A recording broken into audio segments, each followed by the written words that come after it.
பிரம்ம முகூர்த்தத்தில் கார்த்தால எழுந்துக்கணும். இப்போ எழுந்தணுன்னே எந்த மூர்த்தியை தியானம் பண்ணணும், தெய்வத்தை தியானம் பண்ணணும், எந்த ரிஷியை தியானம் பண்ணணும்? காலையில் எழுந்த உடனே நம்முடைய 2 கையையும் பார்த்துக்கணும்.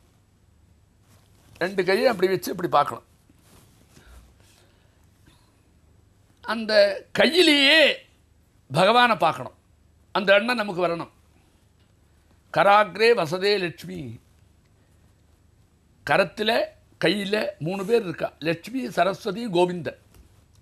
இப்போ 3 பேர் அந்த கையில் நாம் தியானம் பண்ணோம் ஸ்லோகத்தை சொல்லி. இதுதான் முதல்ல பார்க்குறது கண்ணை திறந்த உடனே. ஏன் அதை அப்படி சொன்னால் தெரியுமோ? வேற ஏதாவது ஒரு பொருளை பார்க்கணும்னு வந்துவிட்டா நமக்கு நிரந்தரமாக நடக்காது. அந்த பொருள் இருக்கோ இல்லையோ ஒரு நாளைக்கு பார்க்காதையும் ஆகிடும். கை நம்ம விட்டு போகாத, கையில் தானே இருக்குது. கை எப்படி வந்த உடனே கண்ணை திறந்த உடனே அப்படியே பார்த்துக்கலாமே. அப்படி ரொம்ப சௌலபியமாக அந்த கையிலேயே அந்த பகவானை பார்க்க சொல்லியிருக்கார். கையில் பகவான் இருக்கானுமே, அயம்மேகஸ்தோ பகவான் இல்லையா, அந்த பகவான் இருக்கார். அதனால் முதல்ல அந்த கையை பார்க்கணும். கையை பார்த்ததுக்கப்புறம் என்ன பண்ண தெரியுமா? நம்ம சிருஷ்டி பண்ணி இருக்கிறது பஞ்சபூதங்களுடைய கலவையில். நம்முடைய உடம்பு பூரா பஞ்சபூதத்தினுடைய ஒரு விதமான கலவை தான் இந்த சரீரம். அதில் பிருத்திவி பிரதானம். நாம் வாழறதுக்கு ஆதாரம் பிருத்திவி. அவள் ஒரு தாயார். அந்த தாயாருக்கு சமானம். ஏன்னா லோகத்தில் இருக்கிற அத்தனை ஜீவராசிகளுக்கும் என்னெல்லாம் உணவு வேணுமோ அத்தனையும் உற்பத்தியாக்கி கொடுத்து ஜீவராசிகளை அப்படியே திருப்திப்படுத்தி கொண்டு வந்திருக்கிற பெரிய தாயார். அதனால் அந்த தாயாரை நாம் வணங்கணும். சமுத்திர வசனே தேவி பர்வத ஸ்தனமண்டலே விஷ்ணுபத்னி நமஸ்துபியம் பாதஸ்பரிசம் க்ஷமஸ்வமே. இது நல்ல நடைமுறை, நல்ல மரபு, சம்ஸ்காரம், பண்பு. இந்த மாதிரி ஒரு பண்பு உசந்தது. நான் கார்த்தால் எழுந்திருக்கிறேன், நடக்கணும், உன் மேலே காலை வச்சு நடக்கிறேன். அது பாதஸ்பரிசம் தாயார் பேரில் படலாமா? நீ இல்லவா எனக்கு எல்லாத்தையும் கொடுத்துருக்க. நீ இல்லைன்னா எனக்கு இருக்கிறதுக்கு இடம் இல்லை, வாஸ்து இல்லை, எனக்கு சாப்பாடு இல்லை, வயல் இல்லைன்னா ஒன்றும் இல்லை, நீ இல்லைன்னா ஜலம் இல்லை, நீ இல்லைன்னா இருக்கவே முடியாது. அப்படி எனக்கு என்னுடைய ஜீவன பரியந்தம் எனக்கு சப்போர்ட்டாக இருந்து எனக்கு ஆதாரமாக இருக்கக்கூடிய ஒன்றை நான் ரொம்ப ஸ்தோத்திரம் பண்ணாமல் எனக்கு நடக்க வேண்டி வருது. அது முடியாத காரியம், நடக்காமல் இருக்க முடியாது, தப்பு செய்தாகணும். அதனால் பாதஸ்பர்சம் க்ஷமஸ்வமே அப்படின்னு 2வது தடவையாக பூமியை பிரார்த்தனை பண்ணோம். விஷ்ணுபத்னி நமஸ்துபியம். அங்கே கூட பாருங்கோ, பூமியை சொல்கிற போது பூமிர் மாதாதிருன்னோ ஜனித்ரம் பிராதா அந்தரிட்சம் அபிஜஸ்தனேனா அப்படின்னு வேதம் லோகத்தில் இருக்கிற பதார்த்தங்கள்லே நம்ம சம்பந்தப்பட்ட ஒரு குடும்பமாக பார்க்க சொல்லணும். எப்பேற்பட்ட எண்ணம் அவளுக்கு, விஸ்தாரமான எண்ணம். பூமிர் மாதா அதிஜன்னோ ஜனித்ரம் பிராதா அந்தரிட்சம் அப்படின்னு ஆரம்பித்து லோகத்தில் இருக்கிறதெல்லாம் நமக்கு இருக்கிற கூடப்பரப்பு. இல்லை, அசையாத பொருளையும் கூடப்பரப்பாக பார்க்குற அளவுக்கு நம்முடைய அந்த பழைய காலத்தில் மனுஷனுடைய எண்ணங்கள் உதிச்சிருக்குன்னா அவளுடைய சிந்தனையினுடைய எல்லை இருக்க அது ரொம்ப பெருசி விஸ்தாரமாக வர இருக்கு அப்படின்னு பார்க்க சொன்னதுனால விஷ்ணுபத்னி. உண்மையாக பூமி ஒரு விஷ்ணுபத்னி தான். ஒரு காலத்தில் பூமி தேவியும் பூமி நீலாசவேத ஸ்ரீ மகாவிஷ்ணவேனமா தானே சொல்கிறோம். 2 பேரும் இருக்காளே, ஸ்ரீதேவி பூதேவி, அந்த பூமி தேவி. அதனால் விஷ்ணுபத்னி. விஷ்ணுபத்னி சொல்லும். ஏன்னா பொறுமைக்கே பெருமையாக இருக்கிறது விஷ்ணு. அவளுடைய பத்னி அதை விட பொறுமைசாலி. அம்மாவே பொறுமை. எப்படி தெரியுமோ? ஒரு அம்மாவும் அப்பாவும் இஷ்டத்துக்கு கண்ணா பின்னா இருந்தாலும் அவளுக்கு ஒரு குழந்தை பிறந்தா போரும், அத்தனை பொறுமையும் அந்த குழந்தை கற்றுக் கொடுத்துவிடும், பொறுமை ஆகிடுவேன். அதனால் பொறுமை இயற்கையாகவே வாழ்க்கை இருக்குது. அதனால் பூமியை முதல்ல நீ நமஸ்காரம் பண்ணு. அப்புறம் நிறைய பாகவதோத்தமாலாம் இருக்கா. பிரஹ்லாதன், நாரதன், பராசரன், புண்டரீகன், வியாசன், அம்பரீஷன். இப்படி நம்முடைய புராணங்களில் பகவத் பக்தாளாக இருந்து லோகக்ஷேமத்துக்காக பயன்பட்டு தன்னுடைய ஜீவிதத்தையே லோகத்துக்காக அர்ப்பணம் பண்ணி எந்த விதமான சுயநலவும் இல்லாமலே பரோபகாரத்துக்காகவே தன்னுடைய வாழ்க்கையை அர்ப்பணம் பண்ணி இருக்கக்கூடிய பெரிய மனுஷாலெல்லாம் ஒரு தடவை நினச்சி பாருங்கிறார். அது என்ன தாற்பயம்? அந்த எண்ணம், அந்த குணம் எனக்கும் வரணும்னு அர்த்தம். நானும் சாதாரண மனுஷனாக இருந்து நானே சாப்பிட்டு இருந்தால் தப்பு சொல்லுவார் தர்மசாஸ்திரத்தில். எவன் ஒருவன் தன்னுடைய சாப்பாட்டுக்காக சமைக்கிறானோ அவன் உபயோகம் இல்லாதவன் சொல்லும். தன்னுடைய சாப்பாட்டுக்காக சமையல் பண்ணுறவனே தப்பு சொல்லும். ஏன்னா அந்த சமையலை 10 பேரும் கொடுத்து தான் சாப்பிடணும். ஏ கேவலா கோபவதி கேவலாதி எவன் ஒருவன் 4 செவத்துக்கு நடுவில் தனக்கு மட்டும் சாப்பிட்றானோ அவன் பாபத்தை சாப்பிட்றான் அப்படின்னே வேதம் சொல்லும்.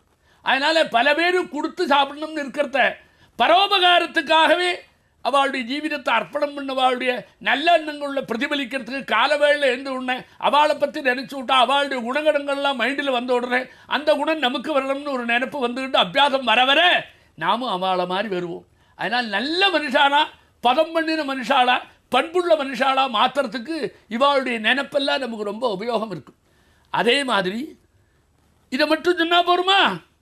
வாஸ்தவமாக சொல்ல போனால் ஸ்திரீ இல்லைன்னா புமான் அறகுறை, புமான் இல்லைன்னா ஸ்திரீ அறகுறை. என்ன அறகுறை? அரை குறை. புமானுக்கு அரை குறையாக இருக்குது, அந்த ஸ்திரீ வந்து விட்டா முழுசாச்சு. ஸ்திரீக்கு அரை குறையாக இருக்குது, புமான் வந்து விட்டா முழுசாச்சு. 2 பேரும் சேர்ந்து 2 அரை, 2 சேர்ந்தா தான் பூர்ணம். இப்படி தான் நம்முடைய சித்தாந்தமே. அப்படி பூர்ணமாக இருக்கிறதுனால அந்த ஸ்திரீ தேவதைகளையும் நாம் ஆராதனை பண்ணணும். இந்த பாகவதோத்தமாவை மட்டும் சொன்னால் போராது.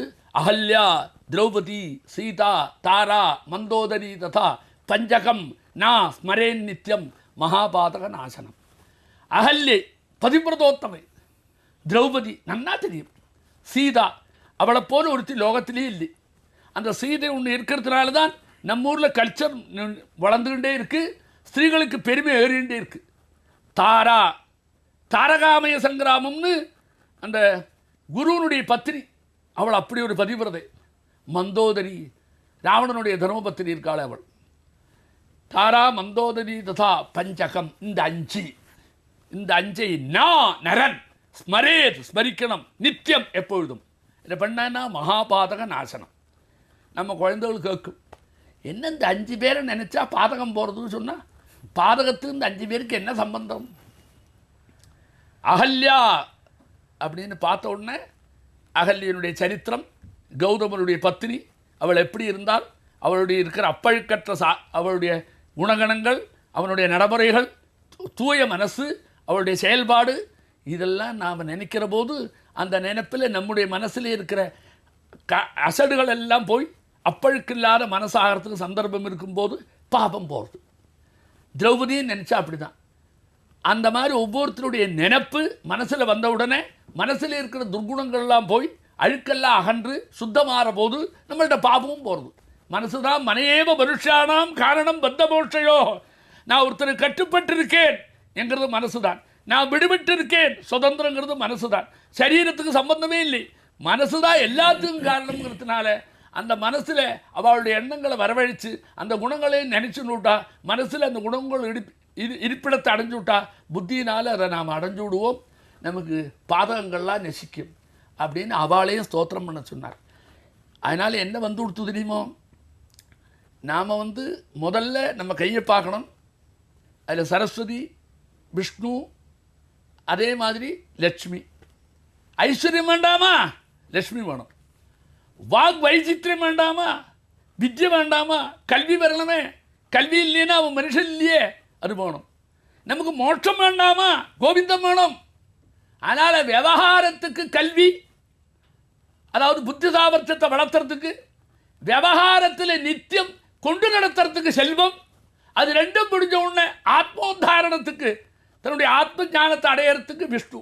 இந்த 3 பேரையும் அந்த கையில் நினைக்கிறாங்கிறதுனால நம்முடைய ஜீவிதத்தினுடைய வழி என்ன, ஆரம்பம் என்னது, எதெல்லாம் நமக்கு தேவை, அதெல்லாத்தையும் அத்தனையும் அந்த சின்ன ஸ்லோகத்தை, சின்ன கடுகு மாதிரி இருக்கிற ஸ்லோகத்தை உள்ளடக்கி வச்சு கையை பார்த்து அப்படி சொல்லும்போது வேறு ஒன்றும் பார்க்காதே தங்கையே தனக்கு உதவிங்கிற பாருங்க. இதாது தன்னுடைய கைதான் தனக்கு உதவின்னா, இது உதவி பண்ணுறத கல்வியை கற்றுக் கொடுக்கறது, செல்வத்தை கொடுக்கறது, அது எல்லாத்தையும் அனுபவித்ததுக்கப்புறம் இந்த ஜீவன் எந்த இடத்துலேருந்து வந்தோ இந்த ஆத்மா, அந்த ஆத்மாவில் சேர்றதுக்கு வழியும் சொல்லிக் கொடுக்கறது.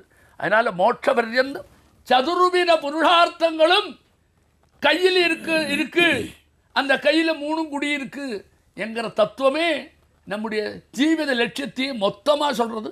நடைமுறையில் அவள்லாம் இருந்து போனவாளை பின்னாடி சொல்கிறது. பிரகலாத, நாரத, பராசர, புண்டரீகர் அதெல்லாம் நடைமுறைப்படுத்தி இதெல்லாம் அடைஞ்சவாளை காட்டுறது. அதுக்கப்புறம் அதை நடைமுறைப்படுத்தி அலைஞ்சு என்றைக்குமே புகழோட வழங்கிட்டு இருக்கிறவாளை பற்றி, அந்த ஸ்திரீகளை பற்றியும் சொல்கிறது. அதனால் காலையில் எழுந்த உடனே இந்த 3 4 பண்ணணும். முதல்ல கையை பார்க்கணும், அடுத்தது நடக்கிற போது அந்த பூமி தேவிக்கு நம்ம ஒரு பிரார்த்தனை பண்ணி நான் நடக்கிறேன், என்னுடைய பாத ஸ்பர்சத்தை பொறுத்துக்கோ சொல்லணும். ஏன்னா அது இல்லாத ஜீவிக்க முடியாது, பண்ணித்தான் ஆகணும்.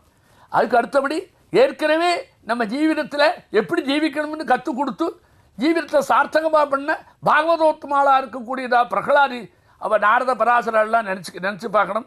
அதோடு நிற்கப்படாது. நமக்கு என்ன வேணும்னு கேட்டால் ஸ்திரீகளும் இதுக்கு அடிப்படையாக இருக்கிறதுனால நாம் பாரதத்தை ஸ்திரீயாக தான் சொல்கிறோம். பாரத தாய் அப்படி சொல்கிறோம், ஸ்திரீயாக தான் சொல்கிறோம். அந்த ஸ்திரீகளுடைய பெருமையும் நமக்கு அவசியம். அது ரெண்டு கலந்து தான் ஜீவிதம்ங்கிறதுனால இதெல்லாம் சொன்னாலே அவனுடைய தேவைகள் அத்தனையும் கார்த்தால் எழுந்த உடனே இந்த சிந்தனையில் வந்து அவன் இறங்கினான்னா அவன் எந்த காரியத்துக்கு போனாலும் வினயத்தோடு பேசுகிறதுக்கும் ப்ரெசன்டேஷன் அழகாக வரும். கேட்குறவனும் ப்ரெசன்டேஷனை கேட்டு அவனுக்கு சௌகரியத்தை பண்ணுற அளவுக்கு அந்த புத்தியை மாற்றி விட்டுவிடும். அப்படி ஒரு பெருமை உண்டு. அதனால் கார்த்தால எல்லாரும் வயசுக்கிரமம் பார்க்காமலேயே என்ன படிச்சிருந்தாலும் படிக்காத இருந்தாலும் இதெல்லாம் அவனுக்கு நிச்சயம் தேவை. இதை மனசில் வாங்கிட்டு விட்டா அத்தியனம் பண்ணாட்டா கூட வரும், வேறு படிக்காட்டா கூட வரும். மனசில் வந்து அவனுக்கு தனியாக சரியான வழிகாட்டியாக இந்த தேவதைகள்லாம் நமக்கு வந்து விடுவா.